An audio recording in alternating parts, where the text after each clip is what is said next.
This is going to be a video about how Satan's counterfeit creation is actually within us. Um, I have had personal experiences with demons being demonically oppressed and possessed, and the images that I'm given to indicate this through dreams is, an entity trying to get into a house, or several entities trying to get into a house. And of course, the house would be my body, my spirit. Um, I've had entities talk to me in a bathroom setting. And usually, if an entity talks to you in a bathroom setting, that indicates that it's an unclean spirit. Um, and what happened with the counterfeit creation that Satan and the fallen angels were able to create is that they actually have the codes to our house. I've seen entities put in codes like you're walking into a house, you have to put in the alarm code. I've seen them do that in order to get into a house. And that's just an indication that they know the house, that they've counterfeited a creation that they can control. And I was given an insight while I was walking to my car after I bought something at the grocery store. You're walking to your car and you don't expect your car not to be there. It's a car, it's vacant. Um, if you leave it sitting in a parking lot, it's still going to be there when you come back. And that's how the demons and the fallen angels expect their vehicles to be, always vacant, always willing. And when I was finally freed from my demonic possession, like I said in another video, the demon knocked on my door like, hey, this was its house. It expected me to open up, and I didn't. And I've seen uh, entities outside of my house, through dreams, just there, just waiting, waiting for the opportunity. And that's how these demons see us. We're houses. And they want us to be vacant houses, and that's why they counterfeited a creation they can control, a creation that they have the codes for.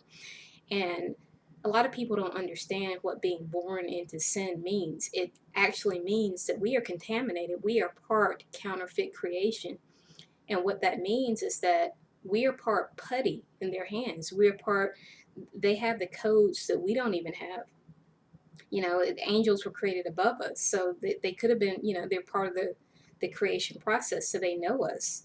And if they've counterfeited a suitable vehicle for them to occupy, which, might be why some of these families who are in control keep their bloodline pure so that they can be perfect vehicles for these highly intelligent but highly evil fallen angels, then that kind of lets you know that there's something, that they've tampered with us to the point where we're actually born part belonging to them because we're part of their creation.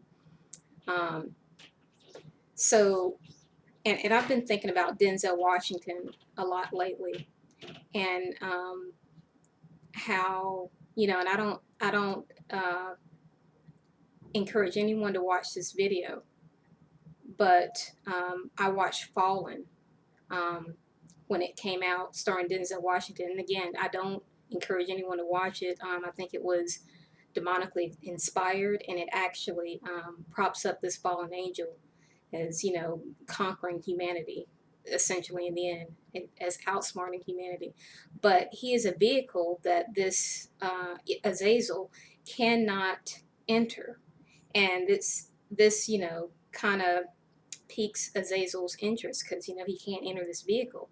And that shows that, that film is demonically influenced because the demons prefer vehicles that they can easily, walk into. And if you've seen the video, you see how easy it is for the demon to go from person to person because everyone who has no knowledge of demons, who is a perfect counterfeit uh, creation, is going to be a sitting vehicle for these demons, and so they just walk up to them and drive them off. And this demon jumps from person to person, but it not being a suitable vehicle, that means that Denzel Washington still had part of the original creation within him. So he was not a perfect suitable vehicle for this demonic entity.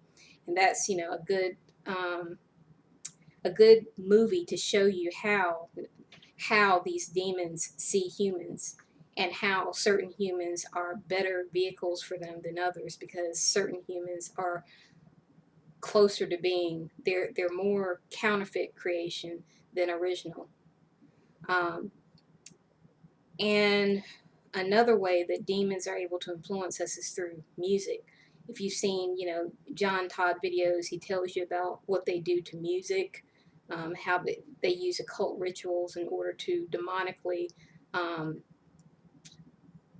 in order for demons to influence you while you're listening to certain songs. This is real. Look up John Todd. It's real. They actually do it. It's not a myth.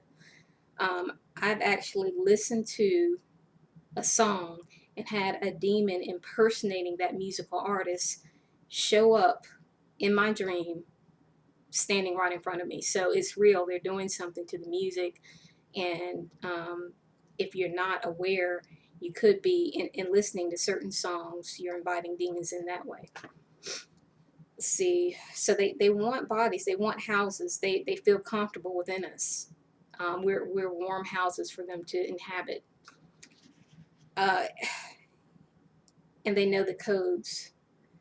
And another weird thing that happened when, Denzel Washington came to mind a few weeks ago, and close to that time, it's hard to explain because these are kind of out of time, so because they're like in a different dimension. But like "Ollie Ollie Oxenfree" is a phrase that showed up while I was doing something on my computer, and "Ollie Ollie Oxenfree" was actually what the demon possessed man said to Denzel Washington while they were in the final scene. So it shows how